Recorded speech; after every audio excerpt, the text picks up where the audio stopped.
मैं आपको यहाँ पर एक नंबर दिखा रहा हूँ और इस नंबर को शायद आप समझें कि सितारों की गिनती कहा जाता है। इस नंबर को आप ये भी समझ सकते हैं कि डॉलर्स लिखे हुए हैं, लेकिन ये सैटेलाइट के नंबर्स हैं।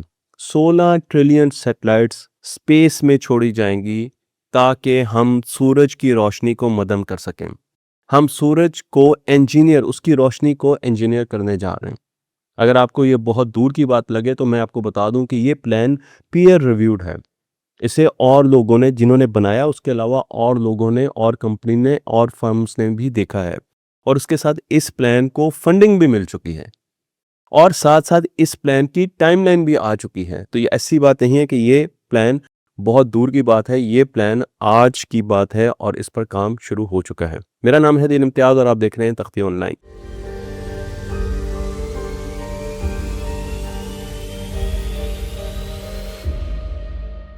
हम पिछले 200 सालों से ज़मीन को गर्म करते जा रहे हैं और उसमें सबसे अहम चीज़ फ्यूल है जो कि हम जलाते जा रहे हैं। हाइड्रोकार्बन्स हैं जिनके ज़रिए हम CO2 पैदा करते हैं, ग्रीन हाउस गैसेस पैदा करते हैं और वो हमारी जो ज़मीन के टेम्परेचर है उसको बढ़ाते जा रहे हैं। लेकिन अब हमें अंदाज़ा होना शुरू हो गया है कि ज़मीन के टेम्परेचर जब बढ़ेंगे तो उन्हें कम करना बड़ा ज़रूरी है, वरना इतनी ज़्यादा प्रॉब्लम इंसान के लिए आने शुरू हो जाएंगे कि हम सर्वाइव नहीं कर सकेंगे।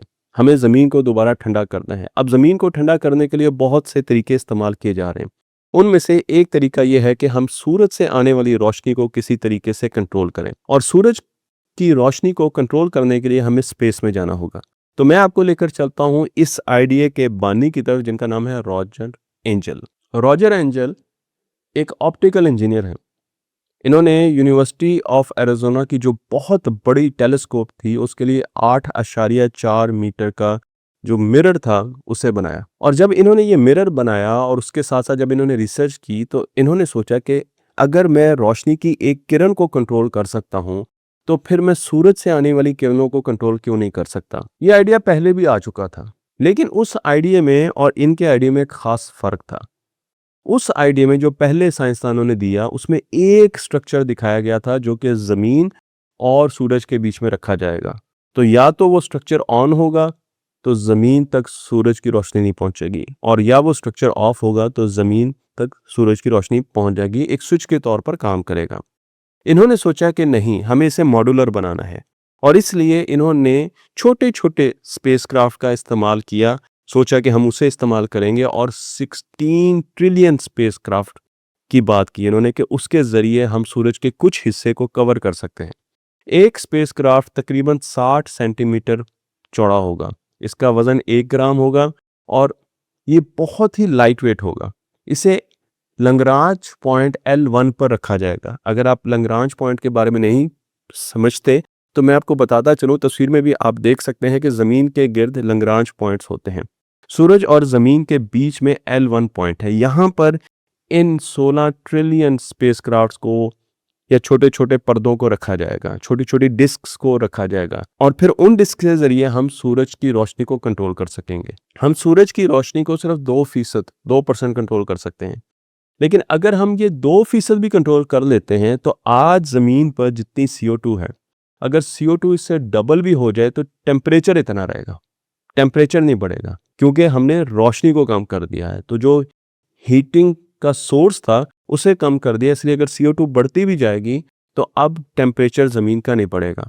एक लिहाज से तो ये अच्छी चीज़ है कि हमारे पास ये टाइम होगा कि हम CO2 को वक्त के साथ कम कर लें और हमें फ़ौरन ये मसला नहीं होगा कि जो CO2 बढ़ेगी तो ज़मीन के टेम्परेचर भी बढ़ते जाएंगे। लेकिन फिर साथ सपोर्टिंग एविडेंस के तौर पर यूनिवर्सिटी ऑफ ग्लासगो में डॉक्टर कॉलन ने काम शुरू कर दिया और उन्होंने कहा कि हम इन शेड्स को फिक्स क्यों रख रहे हैं, हम इन शेड्स को मूवमेंट दे देते हैं, ये शेड मूव करें। तो अगर मैंने अपने घर पर साया करना है तो मैं अपने घर की तरफ के ऊपर उन शेड्स को कर दूं, और अगर आपने किसी और मुल्क में साया करना है तो आप उसकी तरफ इन शेड्स को ले जाएं। तो हम इन शेड्स को, इनके शैडो को एडजस्टेबल बना सकते हैं, इस शैडो को कहीं भी लेकर जा सकते हैं। इसलिए इन्होंने फर्दर इसके बारे में काफ़ी ज़्यादा काम किया और फिर आया 2026 जिसमें कैटलो लियोनार्डो ने हमें एक पूरा फ्रेमवर्क दिया कि ये चीज़ कब तक इम्प्लीमेंट होगी। इनका ये कहना है और इनके थिंक टैंक का ये कहना है कि इस मिशन को अभी स्टार्ट कर दिया जाएगा। तकरीबन इन 10 सालों में हम इसकी टेस्ट मिशन लॉन्च कर चुके होंगे पहला। उसके बाद जो शेड्स ऑपरेशनल होंगे स्पेस में L1 पॉइंट पर वो 2040 में होंगे। और अगर हम बात करते हैं एक प्लेनेटरी सनशील्ड की या सनशेड की, तो वो 2080 में मुस्तकिल तौर पर बन चुका होगा और हम साए को कंट्रोल कर सकेंगे। लेकिन अब सवाल ये है कि अगर हम साए को कंट्रोल कर लेते हैं और CO2 आहिस्ता आहिस्ता हमारी दुनिया में बढ़ती रहती है और फिर एक जंग आती है और जंग में कुछ ममालिक दूसरे ममालिक का साया हटा देते हैं, तो वहाँ पर क्योंकि CO2 के जो लेवल्स हैं वो तो कंसंट्रेशन तो बहुत बढ़ चुकी है, तो वहाँ पर महीनों में एकदम इतनी गर्मी आएगी जो कि शायद दसियों सालों में आनी चाहिए थी। इसलिए इस टेक्नोलॉजी का इस्तेमाल भी बहुत ख़तरनाक हो सकता है। एक और वजह भी हो सकती है कि ज़मीन पर अगर कोई बहुत बड़ा डिज़ास्टर हो जाता है और उसकी वजह से किसी भी वजह से ज़मीन का जो कंट्रोल रूम है वो हिट होता है और ये शेड ऑफ हो जाते हैं, तो फिर सूरज की रोशनी एकदम हम तक पहुंचेगी और हमने क्योंकि CO2 के लेवल्स कंट्रोल नहीं किए तो ज़मीन एक ओवन बन जाएगी। इसलिए बहुत ज़्यादा ज़रूरी है कि हम जब इस टेक्नोलॉजी की तरफ जाएं तो साथ साथ हम CO2 के लेवल्स को कम करने के लिए भरपूर काम करते रहें। हम अगर अपने मुल्क के लिए देखें तो हमारे मुल्क में बहुत से ग्लेशियर्स हैं। एक एस्टिमेट के मुताबिक 3000 बहुत बड़े ग्लेशियर्स हैं, 7000 के करीब ग्लेशियर्स मौजूद हैं शुमाली इलाकों में। और यहाँ पर टेम्परेचर 50 डिग्री सेंटीग्रेड अब फील लाइक 50 डिग्री सेंटीग्रेड होता जा रहा है। तो ये ग्लेशियर बड़ी तेज़ी से पिघल रहे हैं। अगर इनके ऊपर मुस्तकिल हम साया कर दें तो हम इन ग्लेशियर्स को ठंडा कर सकते हैं और इन ग्लेशियर्स को पिघलने से बचा सकते हैं। तो हमारे लिए ये टेक्नोलॉजी बहुत ज़रूरी है, लेकिन इसमें शर्त ये है कि ये टेक्नोलॉजी हमारे ही कंट्रोल में हो। अगर ये टेक्नोलॉजी किसी और मुल्क के कंट्रोल में होगी तो फिर हम फ्यूचर में इससे ब्लैकमेल होंगे, क्योंकि ये ज़मीन का एक थर्मोस्टेट है और ज़मीन का ये थर्मोस्टेट की ज़मीन के किसी हिस्से को भी गर्म कर सकता है और किसी हिस्से को भी ठंडा कर सकता है। तो ये एक टेक्नोलॉजी है जिसके ज़रिए हम अपने ग्लेशियर्स को ठंडा रख सकते हैं। लेकिन इसके अलावा भी बहुत सी टेक्नोलॉजीज़ हैं जो कि हम आने वाली वीडियो में डिस्कस करेंगे। तख्ते ऑनलाइन को लाइक कीजिए, शेयर कीजिए और इस इल्म को दूसरों तक पहुंचा दीजिए।